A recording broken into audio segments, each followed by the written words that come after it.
Hello बच्चों, मैं doctor सरला Atram, principal government college Sarona. आज जिस विषय पर हम चर्चा करेंगे वह है लोक प्रशासन पर विधायी नियंत्रण। जैसा कि हम सभी जानते हैं कि लोक कल्याणकारी राज्य में लोक प्रशासन का महत्व बहुत ज़्यादा या विस्तृत है और सारे कार्य जो है वह प्रशासन के द्वारा संपादित कराए जाते हैं। लेकिन प्रशासन किसी भी प्रकार से निरंकुश न हो, इसलिए उस पर नियंत्रण आवश्यक है। और जिस प्रकार से विधायी नियंत्रण जो है यह बहुत ही आवश्यक है, क्योंकि प्रशासन में या सरकार में जो कार्य करते हैं वे भी व्यवस्थापिका के एक महत्वपूर्ण अंग के रूप में होते हैं। अब हम ये देखेंगे, पहला है जैसे लोक प्रशासन।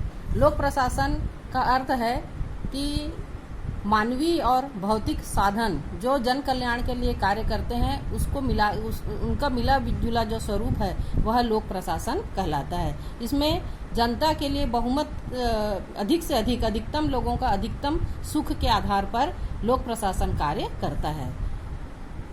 लोक प्रशासन पर विधायी नियंत्रण आवश्यक है, क्योंकि प्रशासन में नौकरशाह या प्रशासन का जो कार्य क्षेत्र है बहुत अधिक बढ़ गया है, जिसकी वजह से वह कभी कभी स्वेच्छाचारी हो जाता है। अतः उस पर वह स्वेच्छाचारी न हो, इसलिए उस पर विधायी नियंत्रण होना अति आवश्यक है।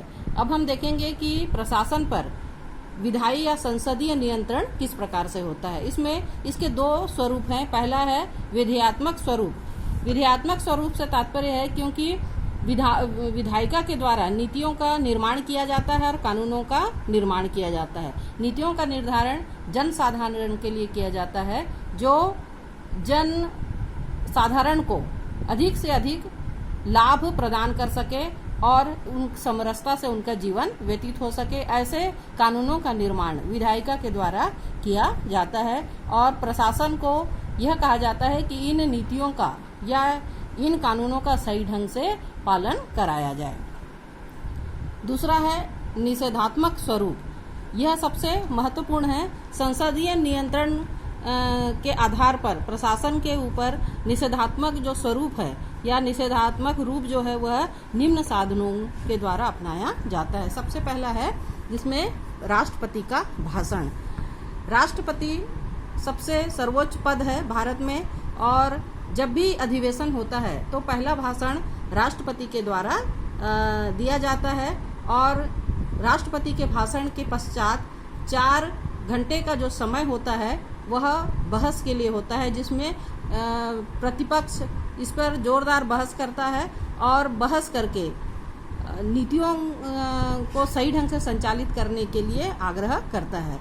क्योंकि जो नीतियां बनाई जाती हैं उन पर कटाक्ष प्रतिपक्ष के द्वारा किया जाता है। अंत में अधिक यहाँ पर बहुत ज़्यादा बहस होती है और यह निर्धारित किया जाता है कि जो कानून बनाए गए हैं वह जन कल्याण के लिए है या नहीं है। अंत में राष्ट्रपति जो है वह जो विधायिका के सदस्यों को धन्यवाद प्रस्तुत करते हैं। दूसरा है नीतियों का निर्धारण। जैसे हम जानते हैं कि सरकार के 3 अंग हैं, व्यवस्थापिका, कार्यपालिका और न्यायपालिका।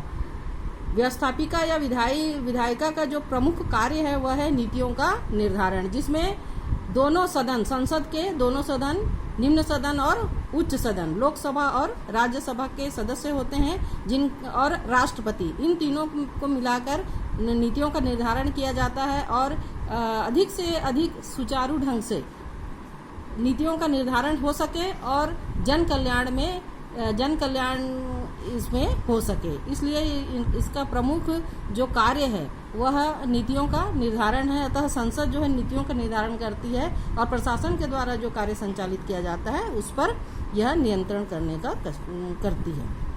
तीसरा है, इसी के अंतर्गत है बजट पर चर्चा।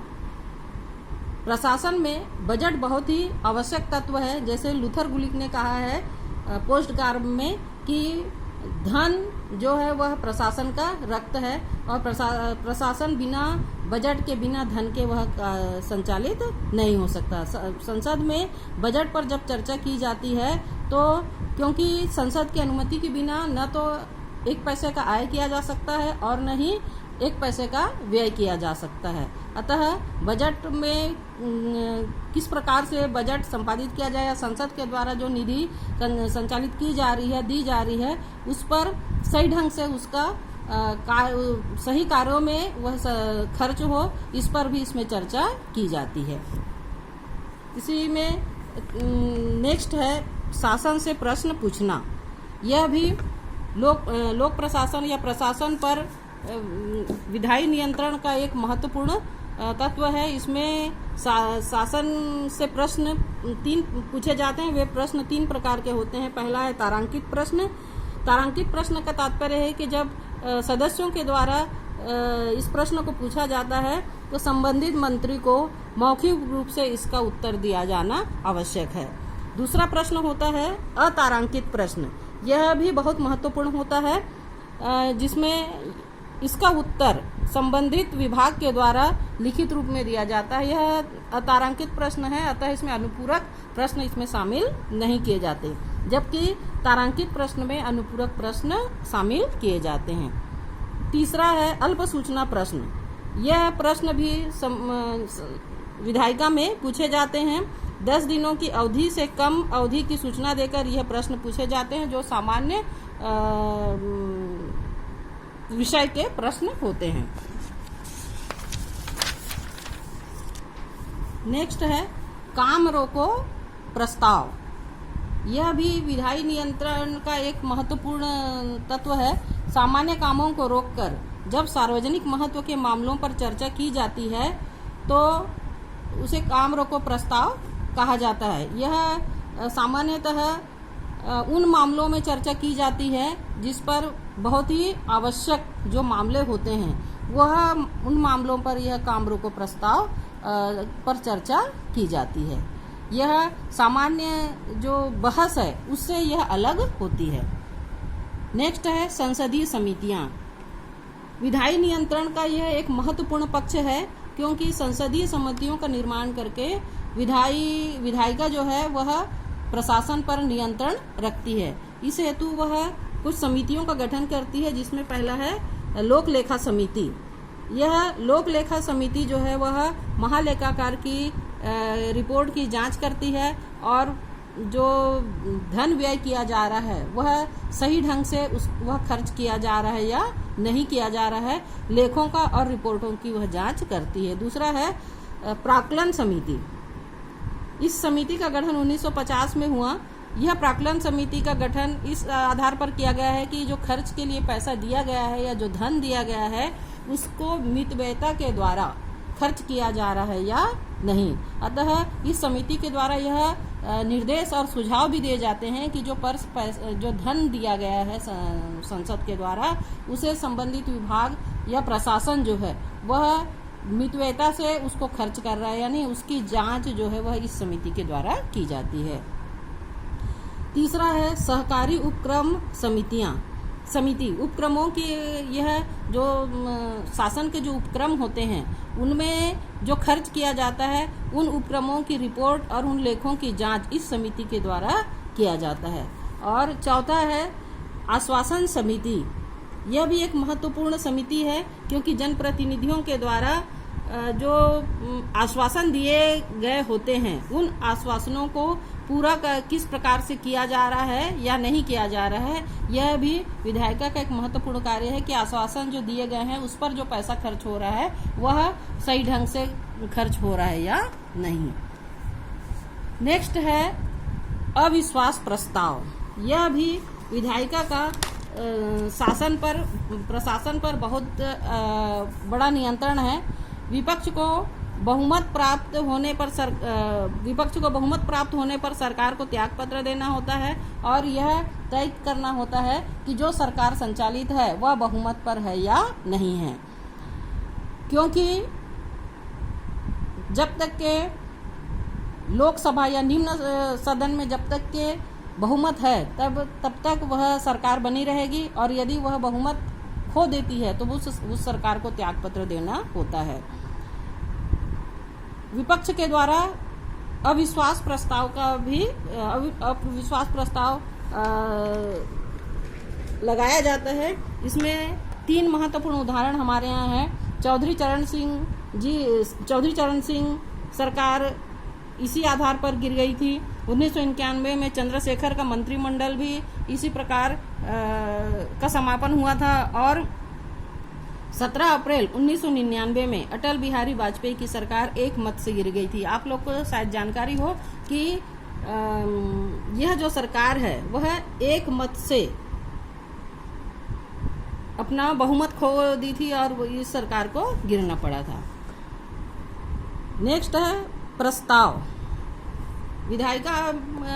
सांसद में निंदा प्रस्ताव के द्वारा नियंत्रण स्थापित करने का प्रयास किया जाता है, जिसमें ध्यान आकर्षण प्रस्ताव, स्थगन प्रस्ताव और निंदा प्रस्ताव। निंदा प्रस्ताव का उत्तर देना सत्ता पक्ष की मजबूरी हो जाती है। नेक्स्ट है लेखा परीक्षण। प्रशासन को जो धन दिया गया है संसद के द्वारा, उसके पूरी जिम्मेदारी से प्रशासन जो है उस धन का सही ढंग से उपयोग कर रहा है या नहीं कर रहा है, इसके लिए संसद के द्वारा महालेखा परीक्षक का गठन किया गया है और इसके द्वारा समय समय पर इसकी खोज और उसका रिपोर्ट एवं निरीक्षण किया जाता है, जिसके द्वारा प्रशासन अनावश्यक रूप से जो है वह हावी न हो और वह गलत कार्य न करे, इसके लिए लेखा परीक्षण की स्थापना की गई है। नेक्स्ट है वाद विवाद पर बहस। इसमें नया विधेयक और प्रशासन की जांच। प्रशासन की जांच, कभी कभी ऐसा होता है कि प्रशासन जो है वह गलत कार्यों को संपादित करता है, जिसके कारण संसद में इसकी जांच भी वाद विवाद बहस के दौरान की जाती है। नेक्स्ट है शून्यकाल। यह प्रश्नकाल का एक महत्वपूर्ण भाग है, जिस प्रश्नकाल में बिना सूचना दिए विधायक संसद में प्रश्न पूछे जाते हैं। यह सबसे कठिन समय होता है जब सत्ताधारी पक्ष जो है इससे बहुत ज़्यादा घबराता है, क्योंकि इसमें बिना सूचना दिए किसी भी समय ये प्रश्न पूछे जाते हैं। नेक्स्ट है विधियों में संशोधन। कभी कभी जो विधियां होती हैं या जो नीतियां होती हैं वह आम नागरिकों के लिए, आम लोगों के लिए उतने कारगर नहीं होती, तो उनमें भी संशोधन कर इसमें प्रशासन पर नियंत्रण लागू किया जाता है। नेक्स्ट है विधि निर्माण। विधि निर्माण या कानूनों का निर्माण, यह भी एक महत्वपूर्ण कारक है जिसके द्वारा प्रशासन पर नियंत्रण स्थापित किया जाता है, क्योंकि सत्ताधारी पक्ष या के कारण या प्रशासन जो है वह नियमों का उल्लंघन करके या अपने हिसाब से कभी कभी प्रशासनिक कार्य को संपादित करती है, जिसकी वजह से जनता को बहुत अधिक या जनता का लाभ यहाँ पर नहीं साधता, जिसकी वजह से यहाँ पर विधियों का निर्माण संसद के द्वारा जन कल्याण को ध्यान में रखकर किया जाता है।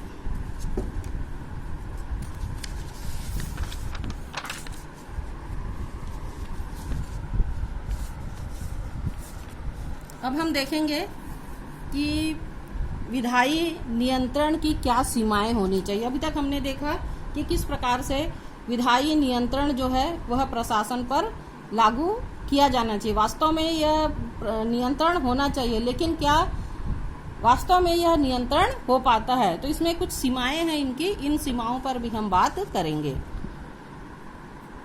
इसमें कुछ सीमाओं में हम देखते हैं कि संसद के सदस्य विषय विशेषज्ञ नहीं होते। निश्चित रूप से यह विषय विशेषज्ञ नहीं होते, क्योंकि यह आम जनता से चुनकर जाते हैं, तो यह पूर्णतः नौकरशाहों पर आधारित होते हैं या उनके द्वारा ही सारे कार्य संपादित किए जाते हैं, जिसकी वजह से प्रशासन जो है वह नौकरशाहों पर आधारित हो जाता है। अतः विधायी नियंत्रण जो है वह उचित ढंग से संपादित नहीं हो सकता। दूसरा है आलोचना एक पक्षीय होती है। आलोचना एक पक्षीय होती है, इस तात्पर्य है कि इसमें जो प्रस्ताव रखे जाते हैं या जो भी निंदा प्रस्ताव या जो भी प्रस्ताव रखे जाते हैं, इसमें विपक्ष के द्वारा या प्रतिपक्ष के द्वारा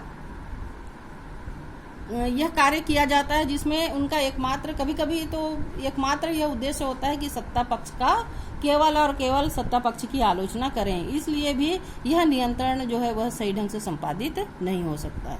आलोचना का स्वरूप दलीय भावना पर होता है, निश्चित रूप से, क्योंकि दलों पर आधारित है। संसद में जो प्रतिनिधि जाते हैं वह दलों के आधार पर जाते हैं, तो इसमें दलीय आधार पर कभी कभी जन जागरण या लोक हित के लिए जो कार्य हैं वह न होकर यह दलीय भावना पर आधारित होते हैं, और दल केवल अपने हित को ध्यान में रखकर आम जनता के द्वारा के लिए जो कार्य किए जाने चाहिए उनको थोड़ा सा दरकिनार कर देते हैं। चौथा है, मंत्री उत्तरदायित्व से मुक्त होते हैं। निश्चित रूप से मंत्री उत्तरदायित्व से इसलिए मुक्त होते हैं कि वह तो विषय विशेषज्ञ होते नहीं है। उत्तरदायित्व तो होता है, लेकिन यह पूरा प्रशासन के नौकरशाहों पर जो है वह उन पर भार डाल देते हैं, और यह कहा जाता है कि यह जो विभाग के जो नौकरशाह हैं वह इन कार्यों को संपादित करते हैं और वह इन कार्यों को संपादित करेंगे।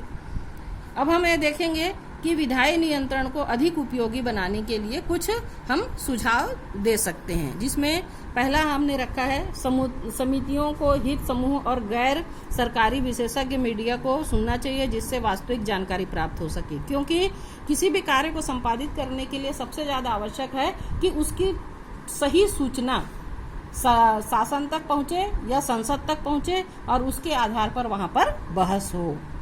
दूसरा है, मंत्री और नौकरशाहों की उपस्थिति समितियों के समक्ष अनिवार्य होना चाहिए। यह दूसरा सुझाव है कि जब भी बहस होती है किसी भी कार्य को लेकर या प्रश्न पूछे जाते हैं तो मंत्री और नौकरशाह, क्योंकि मंत्री का उत्तरदायित्व और नौकरशाहों का उत्तरदायित्व बहुत ही महत्वपूर्ण होता है। अतः अपनी उपस्थिति जो है समितियों के समक्ष अनिवार्य रूप से देवें, केवल पेपर पर उसे न दें। प्रश्न सही सूचना पर आधारित हो, यह भी बहुत ही आवश्यक है नियंत्रण के लिए कि जो प्रश्न पूछे जा रहे हैं, संसद में जो प्रश्न पूछे जा रहे हैं प्रतिनिधियों के द्वारा, वह सही सूचना पर आधारित हो। कभी कभी केवल सुनी सुनाई बातों के आधार पर या आंकड़ों के से अलग हटकर बिना आंकड़ों के यह प्रश्न पूछे जाते हैं जो अनावश्यक होते हैं, और जिससे संसद का जो समय है वह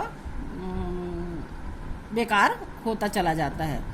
नेक्स्ट है, विचार विमर्श विषयों से जुड़े हों। यहाँ पर भी एक महत्वपूर्ण बात यह है कि जो भी विचार विमर्श होते हैं या जो भी बहस होती है, जो वाद विवाद होता है संसद में, विधायिका में, प्रशासन से संबंधित, वह विषयों से जुड़े रहें।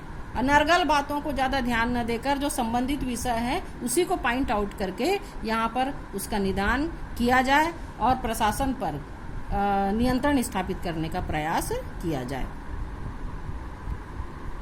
अंत में हम ये कहेंगे कि प्रशासन की कार्यकुशलता बढ़ाने एवं उसके निरंकुशता पर अंकुश लगाने के लिए व्यवस्थापिका का नियंत्रण बहुत ही महत्वपूर्ण है, और एक सरकार के एक महत्वपूर्ण अंग जो कि सरकार को भी बनाता है, ऐसे अंग का यह महत्वपूर्ण दायित्व होता है कि प्रशासन जिसके द्वारा जन कल्याण, लोक कल्याणकारी राज्य में जन कल्याण के लिए कार्य किए जाते हैं, तो जन कल्याण तभी होगा जब उस पर विधायिका का नियंत्रण होगा, उसके कार्यों की समालोचना होगी और उसके कार्यों को पर नियंत्रण रख के उसको सुचारू ढंग से चलाने के लिए एक नियंत्रण निकाय होना आवश्यक है। धन्यवाद।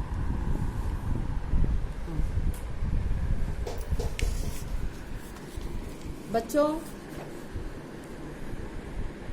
उम्मीद है कि आपको यह लेक्चर जो है वह समझ में आया होगा, और मैं आप सभी को आगामी परीक्षाओं के लिए शुभकामनाएं देती हूं और ईश्वर से यह प्रार्थना करती हूं कि आप उसमें जरूर सफल हों। धन्यवाद।